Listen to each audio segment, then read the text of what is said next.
स्थिर वैद्युत बल या अध्यारोपण का सिद्धांत। तो ये जो पहली हेडिंग है कि अनेक बिंदु आवेशों के कारण किसी बिंदु आवेश पर लगने वाला स्थिर वैद्युत बल,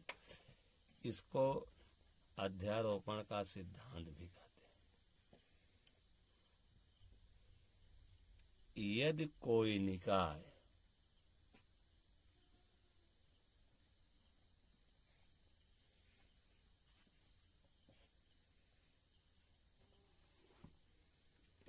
अनेक आवेशों से बना हो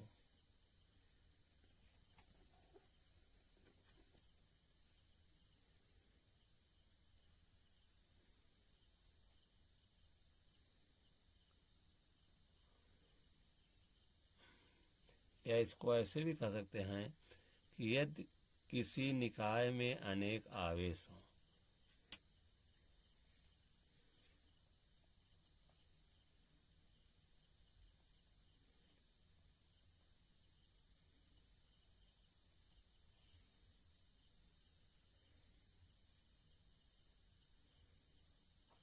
इसको दोनों ढंग से कह सकते हैं कि यदि कोई निकाय अनेक आवेशों से बना हो या यदि किसी निकाय में अनेक आवेश हों, तो उनमें से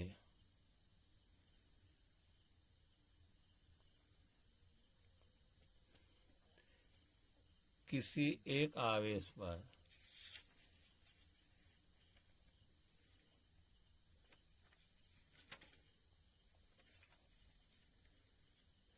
लगने वाला परिणामी बल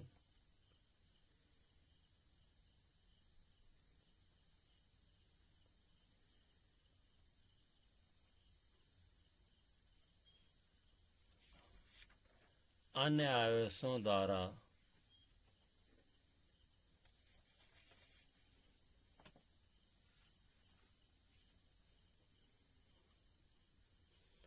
लगाए गए अलग अलग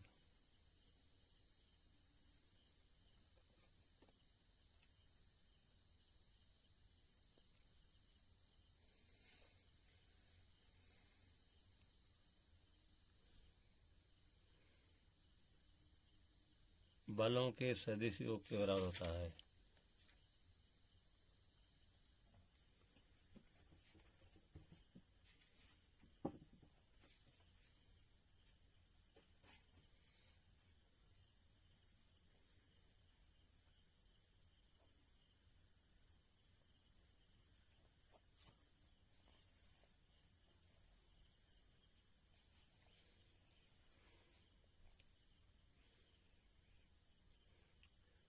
माना कोई है कि अलग अलग बलों के सदिश योग के बराबर होता है। इस सिद्धांत को अध्यारोपण का सिद्धांत कहते हैं।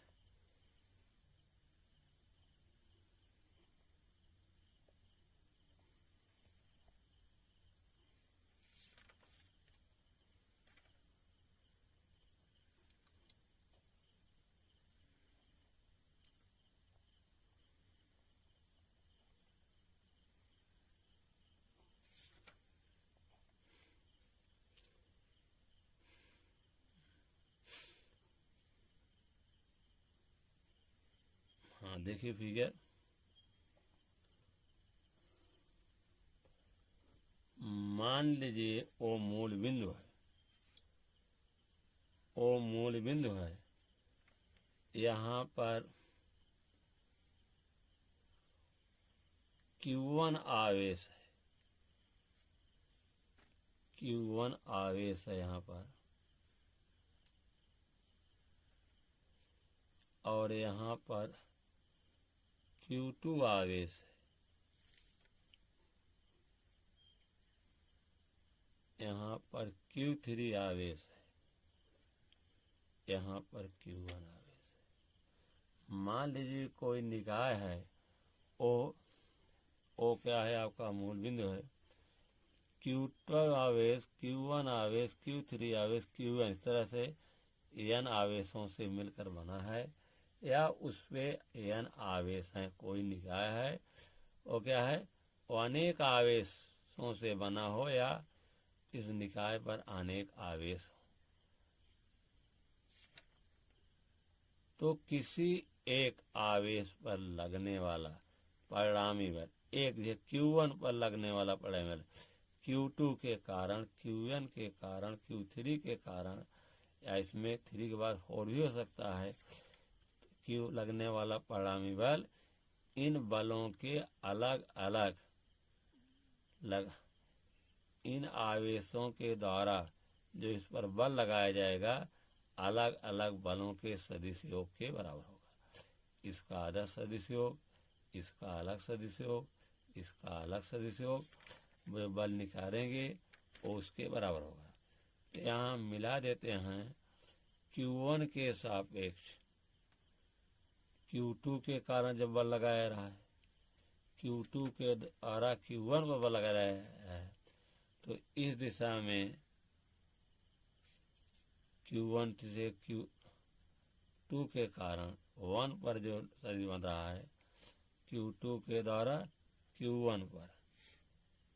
1 के द्वारा 1 पर जो है 2 के द्वारा लग रहा है, तो यहाँ लिखेंगे R21 वेक्टर। इस दिशा में यूनिट वेक्टर भी होगा R21 यूनिट वेक्टर, मतलब Q2 के द्वारा Q1 पर लगाया गया बल 1 पर 2 के द्वारा लगाया बल है 1 2, ठीक है। इसी तरह से यहाँ लेंगे, यहाँ क्या हो जाएगा, जैसे इसमें क्या था,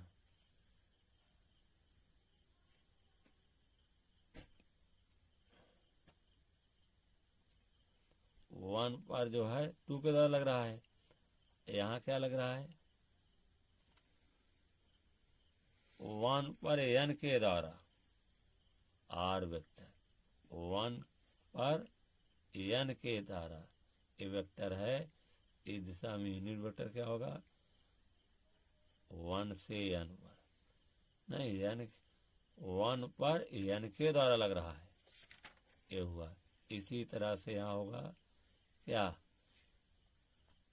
1 पर किसके हो रहा है 1 पर 3 के द्वारा,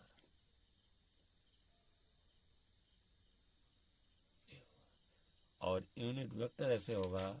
R 1 पर 3 के द्वारा, यूनिट वेक्टर।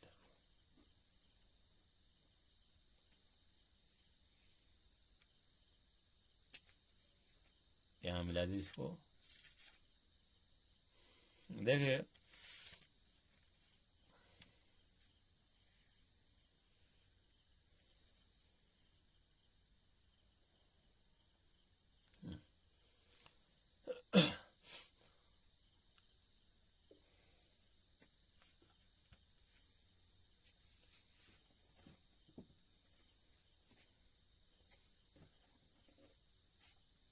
समझा,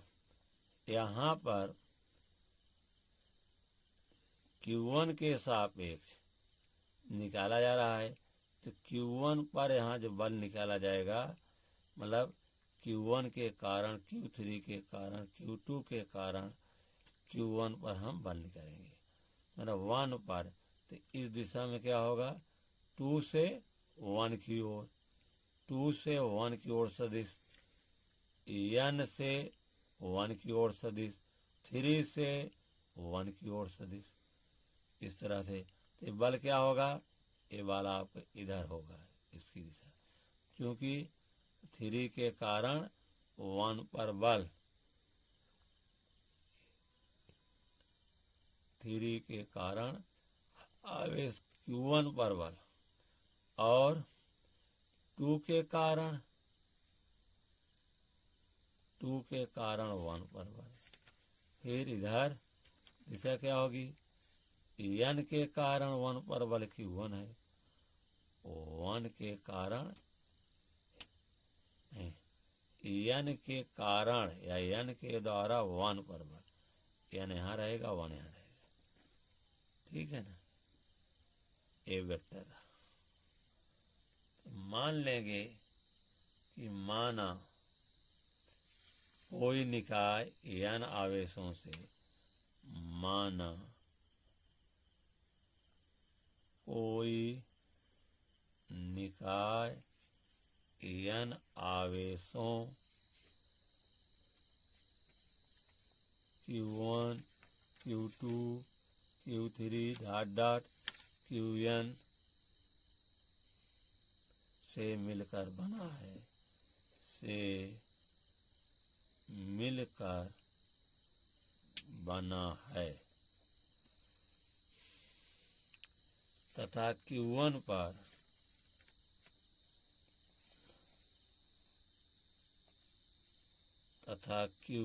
पर अन्य आवेशों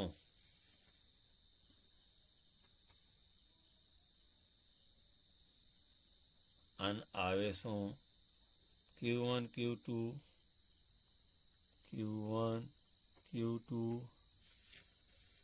Q3 Qn, अन्य आवेशों Q2 शुरू होगा जी, Q2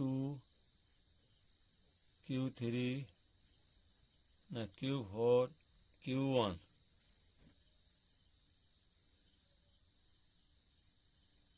के द्वारा लगाए गए बल क्रमशः के द्वारा लगाए गए बल क्रमशः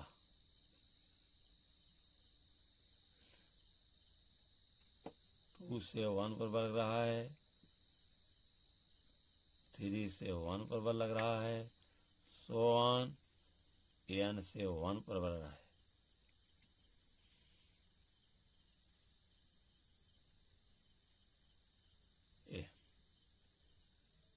यदि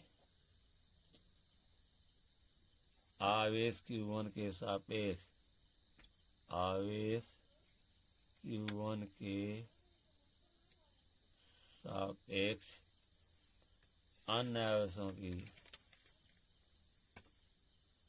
अन्य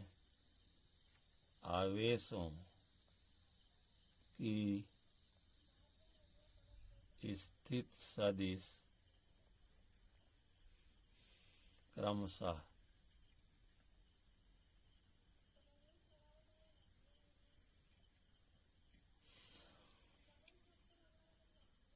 1 के सापेक्ष 2 की स्थित सदिश,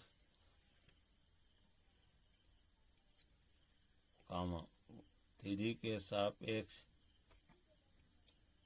1 के सापेक्ष 3 की सदिश, 1 के सापेक्ष n की सदिश हो, तो आवेश Q2 के कारण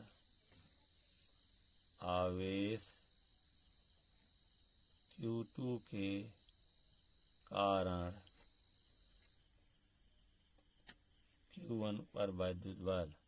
Q1 पर वैद्युत बल 2 के कारण 1 पर हो जाएगा 1/4 पाई एप्सिलॉन 0 Q1 Q2 बटे 1 से 2 की दूरी, 2 से 1 की दूरी, आवेश Q1 से Q2 की दूरी क्या है, r² इंटू यूनिट वेक्टर 2 से 1 की ओर, आवेश Q3 के कारण Q1 पर वैद्युत बल।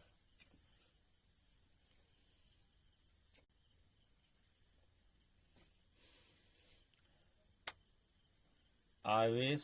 Q3 के कारण Q2 पर वैद्युत बल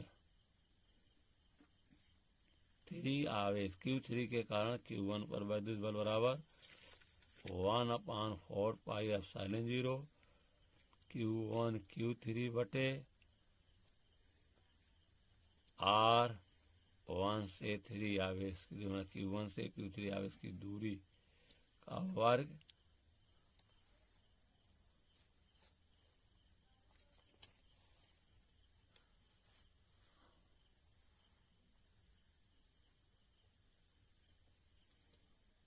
R 3 से 1 की ओर यूनिट वेक्टर 3 आवेश से Q3 आवेश से Q1 की ओर यूनिट वेक्टर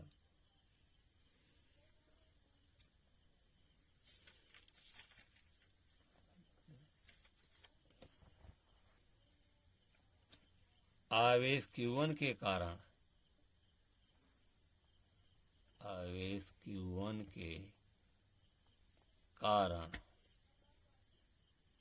आवेश Q1 पर वैद्युत आवेश आवेश Q1 के कारण आवेश Q1 पर वैद्युत बल N के कारण 1 पर 1/4 पाई एप्सिलॉन 0 Q1 बटे 1 से आवेश Q1 से आवेश की दूरी का वर्ग इंटू आवेश Q1 से आवेश Q1 की ओर यूनिट वेक्टर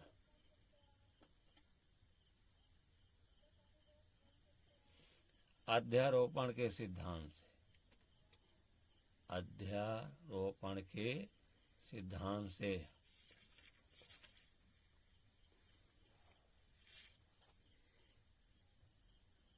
अध्यारोपण के सिद्धांत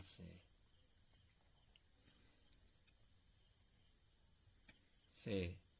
अन्य आवेशों के कारण अन्य आवेशों के कारण आवेश Q1 पर परिणामी विद्युत बल आवेश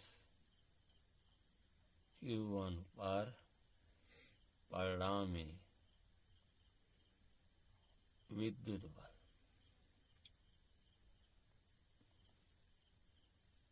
Q1 आवेश बल हम क्या है F1 से लिखते हैं बराबर होगा Q2 के कारण Q1 पर बल धन Q3 के कारण आवेश Q1 पर बल धन सोन N आवेश के या Q1 के कारण N के कारण Q1 पर बल इनका मान रखेंगे 1/4 पाई एप्सिलॉन 0 Q1 Q2 बटे 1 आवेश Q1 आवेश से Q2 आवेश की दूरी का वर्ग Q2 आवेश से Q1 की ओर यूनिट वेक्टर धन 1/4 पाई एप्सिलॉन 0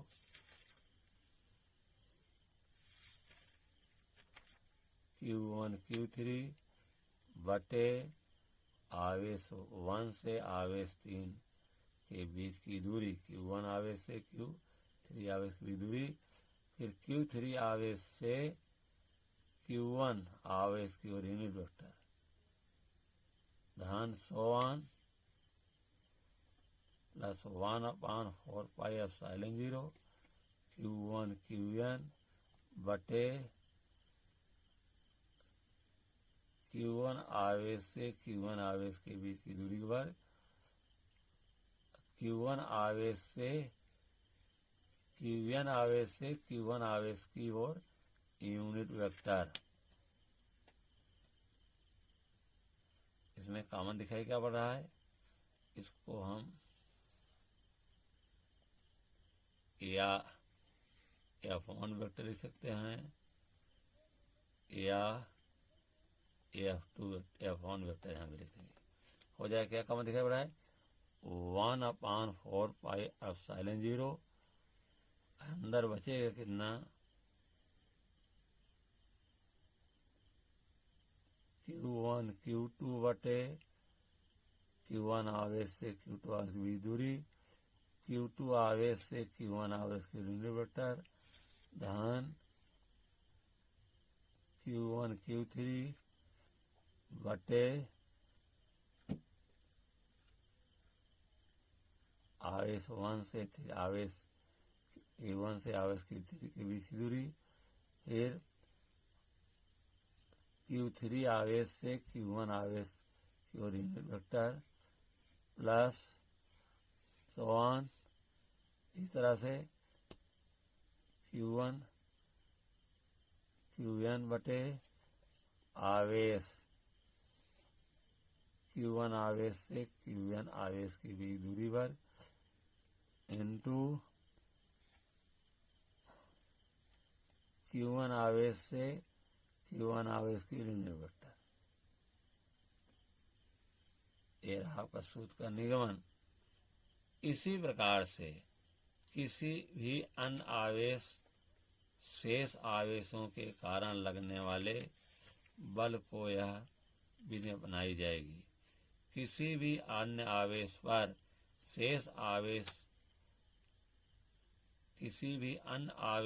शेष बचे आवेशों के लगने वाले बल को यह विधि अपनाई जाएगी। किसी भी अन्य आवेश पर शेष बचे आवेशों के कारण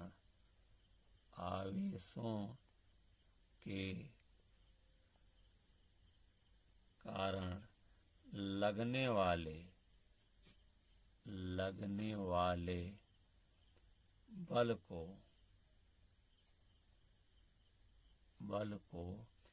यह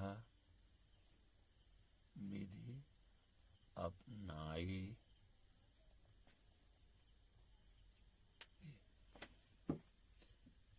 कहने का मतलब तात्पर्य है कि जैसे हमने क्या निकाला कि Q1 पर जो चूंकि सब में धनात्मक आवेश है तो सभी एक दूसरे को प्रतिकर्षी करें। हमने निकाला है कि Q1 पर अन्य आवेशों के कारण लगने वाला परिणामी बल, Q1 पर आपका बल Q2 भी लगा रहा है, Q1 पर बल Q3 भी लगा रहा है और Q1 इसी तरह से Q1 पर Qn भी बल लगा रहा है। इसी तरह से अन्य आवेश पर भी हम बल दिखा सकते। जैसे हम दो Q2 पर दिखाना चाहें कि Q2 पर अन्य आवेशों के कारण लगने वाला बल क्या होगा, परिणामी बल। जैसे भी दिखाया गया कि Q1 पर लगने वाला अन्य आवेशों के द्वारा बल जो लगा वो दिखाया गया आपको। अब यहाँ उदाहरण के लिए हम लेंगे दो Q2 आवेश पर। तो एक उदाहरण ले रहे हैं। उदाहरण के लिए Q2 पर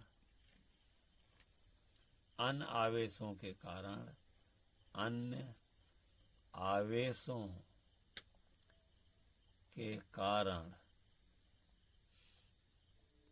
लगने वाला परिणामी बल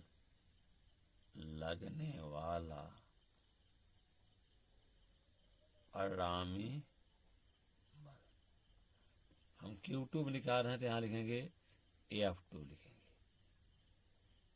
F2 क्या होगा, F2 बल हो जाएगा। F2 कौन कौन लगाएंगे, आपका जो है F2 पर लगा रहा है एक Q1 आवेश Q2 पर लगा रहा है बल, धन Q3 आवेश Q2 पर बल लगा रहा है। इसी तरह से और आगे ये लिख सकते हैं धन Qn जो है वो Q2 पर बल लगा रहा है। या F2 इक्वल टू क्या हो जाएगा F2 परिणामी क्या हो जाएगा 1/4πε0 Q2 Q1 उसी तरह से इसमें भी चलेगा बटे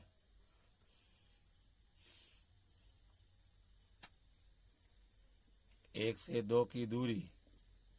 ना Q1 आवेश की Q2 से दूरी Q1 आवेश से Q2 की दूरी का वर्ग फिर 1 आवेश से Q2 आवेश से यहाँ 1 2 लिखा गया है तो 2 यहाँ उल्टा लिखे Q2 आवेश से Q1 की दूरी जैसे इसमें Q1 आवेश से Q2 की दूरी अब यहाँ 2 से निकालेंगे 2 आवेश Q2 आवेश से Q1 की दूरी के वर्ग फिर यूनिट वेक्टर होगा Q1 आवेश से Q2 आवेश की ओर यूनिट वेक्टर धन 1/4πε0 Q2 Q3 बटे हो जाएगा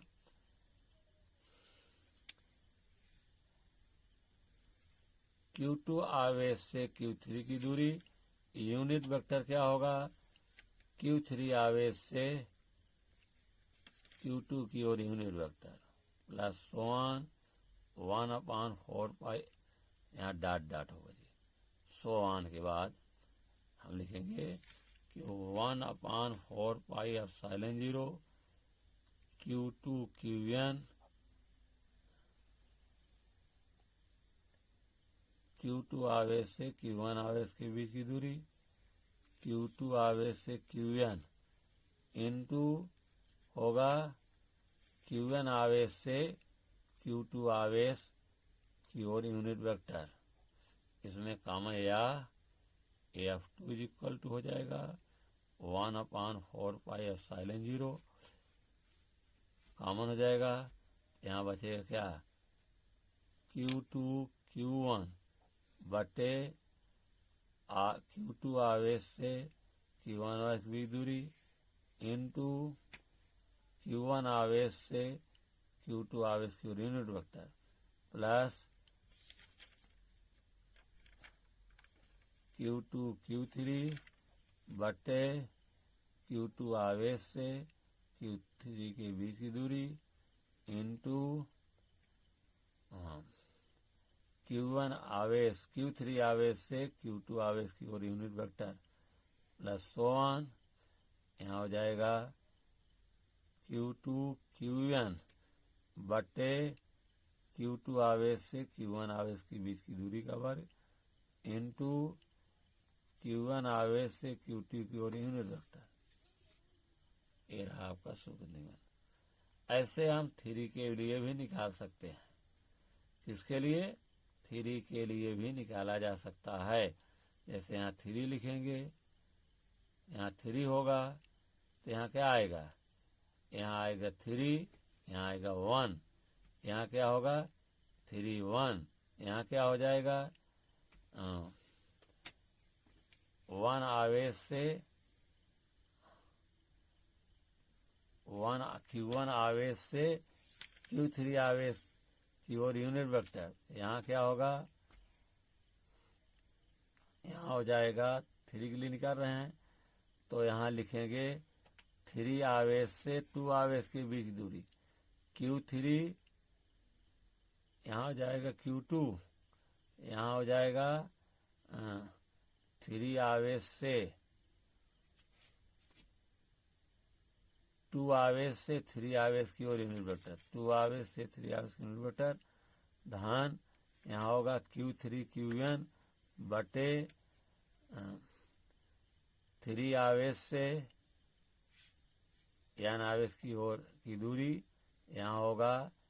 n आवेश से 3 आवेश की ओर यूनिट वेक्टर इस तरह से लिखा जाएगा।